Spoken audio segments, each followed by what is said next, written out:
One Kawan TV1. Assalamualaikum warahmatullahi wabarakatuh. Waalaikumsalam warahmatullahi wabarakatuh. Kembali di sini. Pemirsa, hari ini kita beberapa tamu kita hadir tengah kita di WeWatch. Ada orang atau teman kita lama, sudah lama nggak ketemu, tahu sudah hebat, ya. Beliau juga salah satu dari formasi dan aktivis. Beliau ini aktivis dari formasi dan juga dari mana-mana nih, banyak beliau aktivis nih. Teman lama saya di zaman sekolah sekarang timbul lagi, tiba-tiba sudah jadi pengamat ini, ya. Di sudut kiri kita Mbak Atin, waduh luar biasa.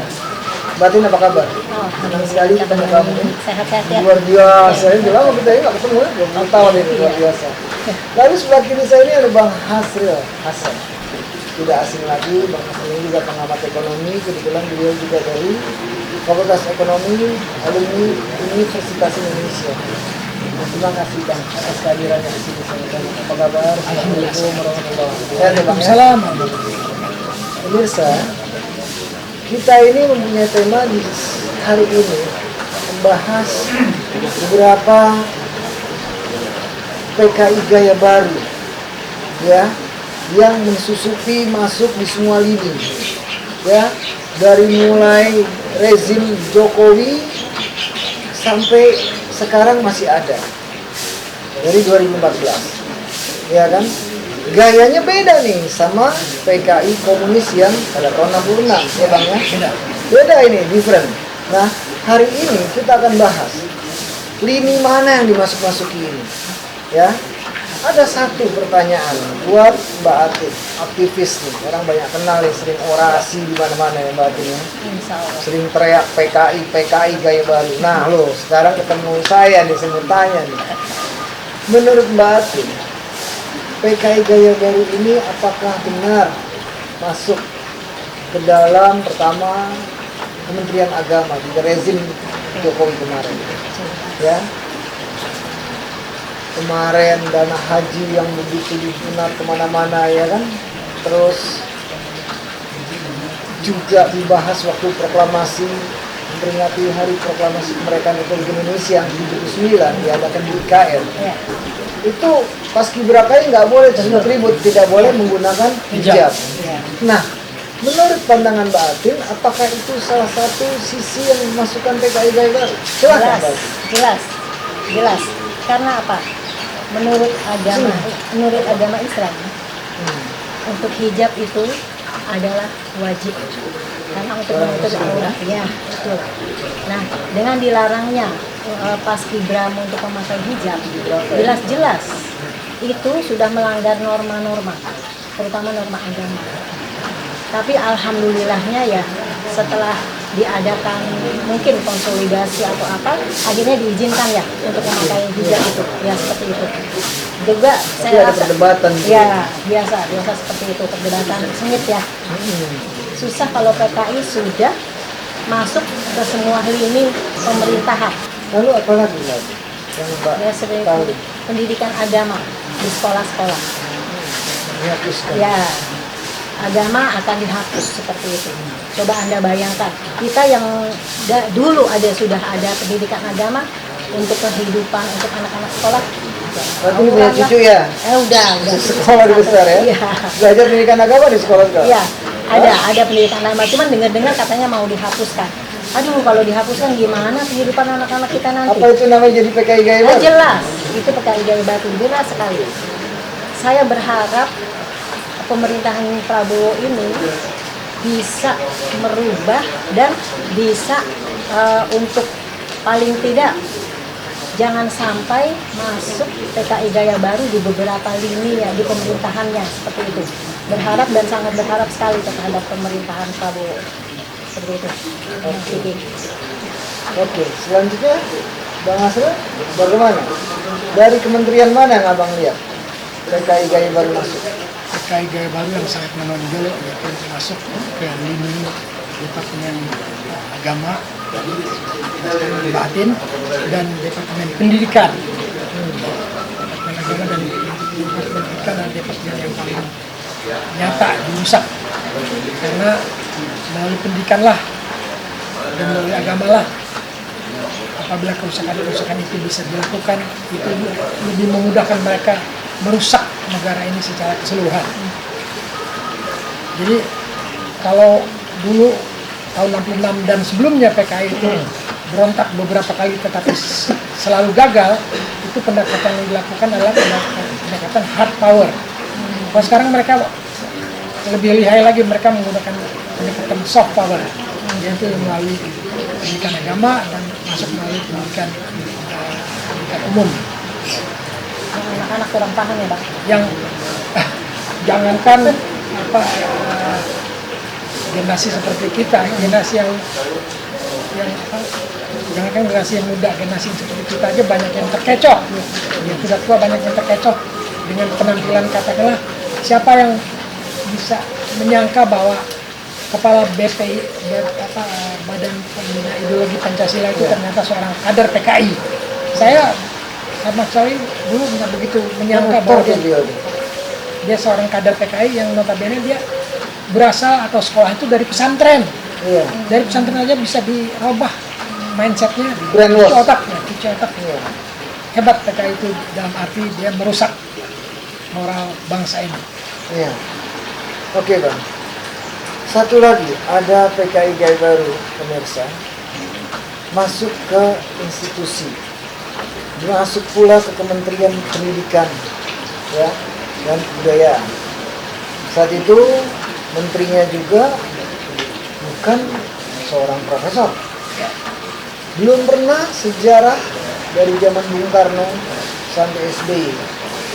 Seorang menteri pendidikan itu orang biasa.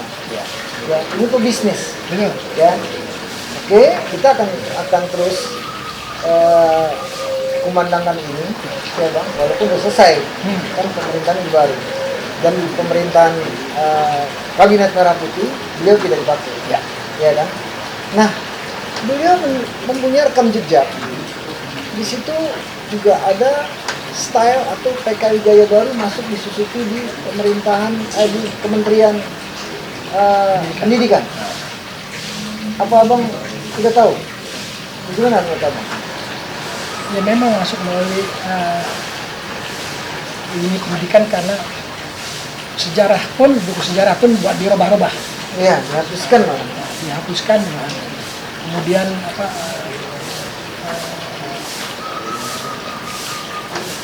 materi dan jam pendidikan agama di sekolah-sekolah di Indonesia sekarang ini sangat dikurangi. Ya, Itu kan saya sebenarnya, dihapusin ke depan. ya semuanya itu menuju kepada PKI. PKI Gaya Baru sebetulnya. Betul, pelajaran agama, lalu juga kalau pendidikan moral Pancasila itu udah lama dihilangkan dari Dihapuskan. sebelum pemerintahan rezim Jokowi, ya. Kalau nggak salah di rezimnya Megawati itu ya. Ya sampai pahlawan aja anak-anak nggak ada yang kenal, Nah. nggak ada yang tahu. Sekarang menanggapi ini semua Bang, kasihan anak-anak sekarang ini, terutama Gen Z, ya. Bagaimana kita mengedukasi untuk kepada Gen Z? Mereka nggak ngerti, ya kan? Mereka nggak ngerti how to PKI Gaya Baru, ya kan?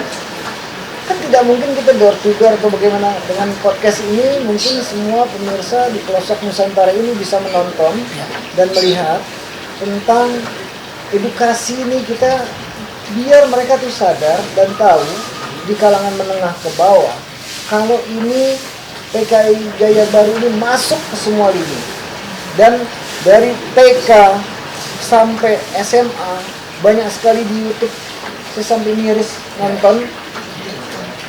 Contoh, kemarin saya lihat di YouTube itu arti singkatan kepanjangan dari PLN apa? Nggak ada yang tahu tuh dari SMP, SMA. PLN aja nggak tahu. Kenapa Gen Z sekarang?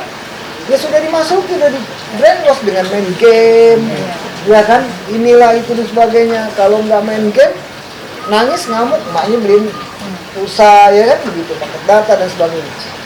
Nah, disinilah cara mengedukasinya bagaimana? Apa menurut Abang bagaimana? Cara merubah ini. Iya, merubah supaya mereka tuh sadar Gen Z ini. Karena mereka ini penerus bangsa. Iya kan? Kita nih tinggal mengeducated aja kepada di bawah kita semua biar mereka tuh melek. Oh, harus begini. Ini memberikan ilmu dan pembelajaran pada kaum Gen Z.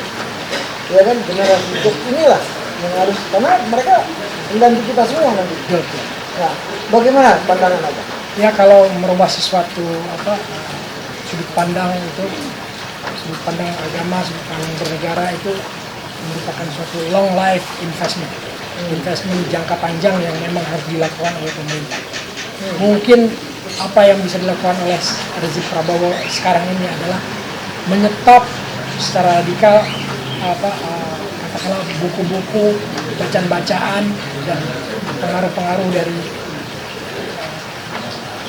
rezim yang lama yang berupaya merubah pola pikir kita yang cenderung kepada, disadari atau tidak, cenderung kepada paham komunis. Ini memang bukan suatu pekerjaan yang sebentar, masih lama, tapi sesuatu harus dimulai.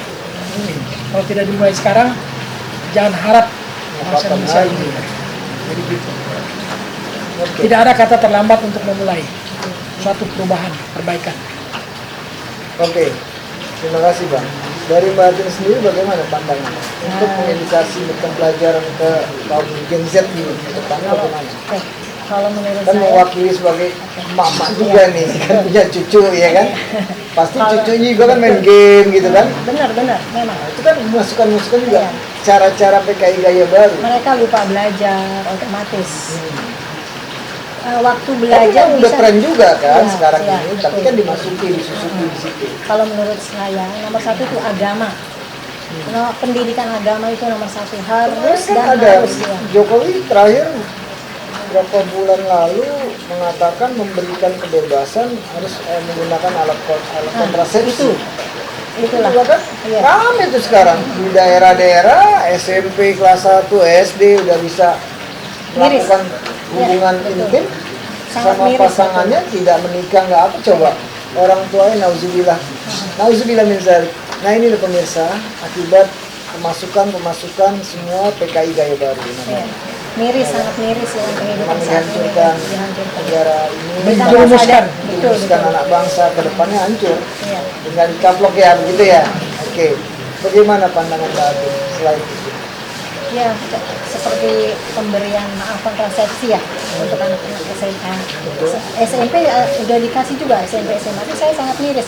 Mereka jadi Sebenarnya- sebetulnya mereka nggak paham itu Iya, apa, mereka kegunaan apa. 17 tahun katanya kan, tetapi kan ya dijual bebas, mereka udah boleh kan Iya, ini betul. gitu. Di supermarket baru, Iya, ya kan? bebas benar. Begitu. Sebetulnya mereka nggak paham ya. Kalau nggak dijelasin ini kegunaannya untuk apa sih? Gitu kan kita kadang yang sudah tua aja baru pertama melihat ini apa sih gunanya, gimana sih caranya, seperti itu. Nah otomatis kan anak-anak kalau seperti itu, gimana sih caranya, dia coba-coba akhirnya. Seperti itu menurut saya. Makanya aduh, sedih, miris semua nih saya sebagai orang tua melihat perkembangan anak sekarang di YouTube coba. Apa tuh? Seks bebas ya. Kayak apa tuh? Iya, anak sekolah SMP. Iya, seperti itu. Aduh. Banyak kan anak SMP sekarang.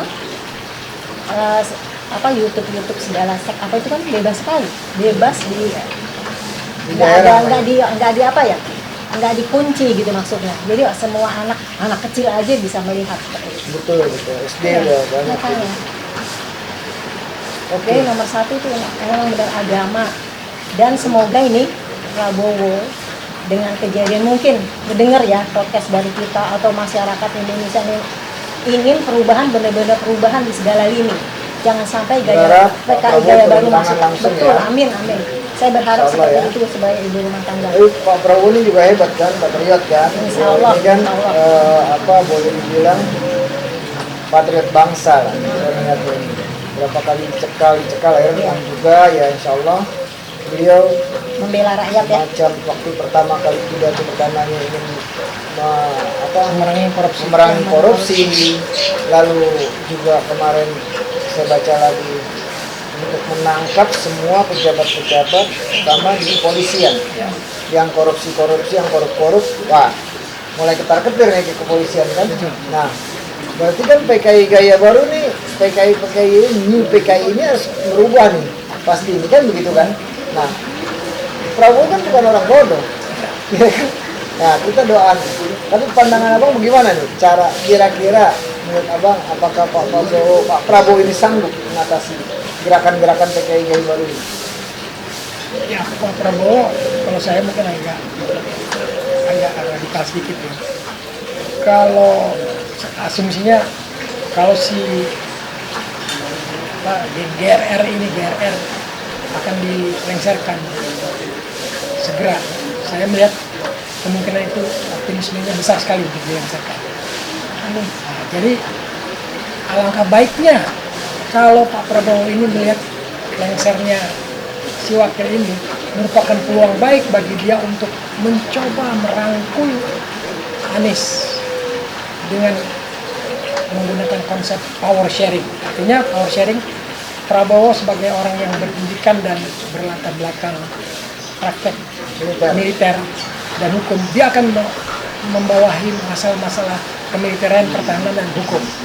Nanti power sharingnya diberikan kepada katakanlah Pak Anies Baswedan untuk membenahi masalah ekonomi, karena beliau ini sangat piawai dalam hal ekonomi dan juga pendidikan. Ekonomi dan pendidikan itu sebaiknya diserahkan kepada Pak Anies Baswedan. Saya kira ini mungkin katakanlah suatu pemikiran yang radikal, tapi biarlah saya harus mengemukakan hal ini sebagai suatu Pasti perkembangan pikiran. Ya, bagus radikal pemikiran itu. Betul. Tapi gini, sah-sah aja. Saya bilang boleh-boleh aja. Mungkin itu kan kalau memang Allah ridho, Prabowo juga menentukan pemikiran berubah, ya kan?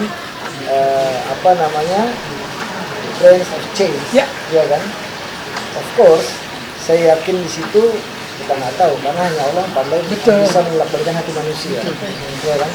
Nah, mudah-mudahan kita berharap di pemerintahan kabinet merah putih ini Pak Prabowo bisa memberantas sampai ke akar-akarnya, ya. Pertama korupsi, kedua di situ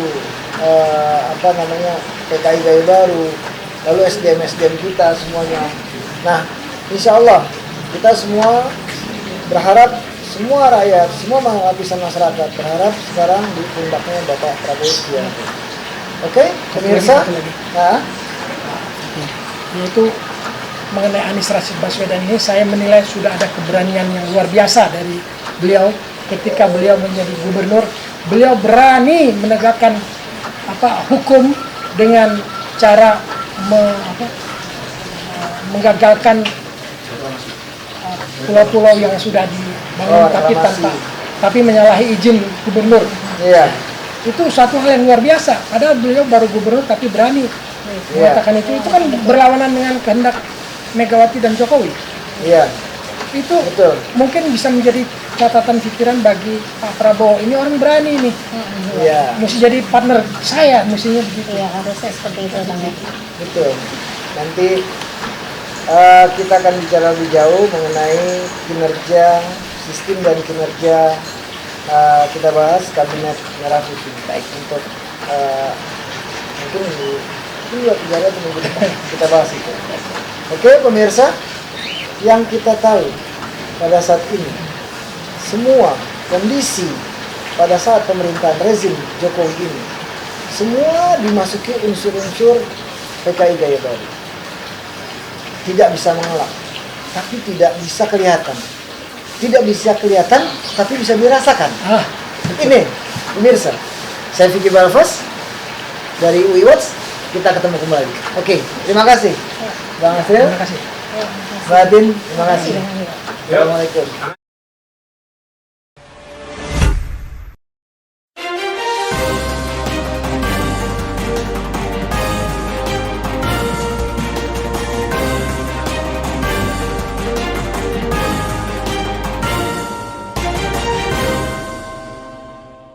One Kawan TV 1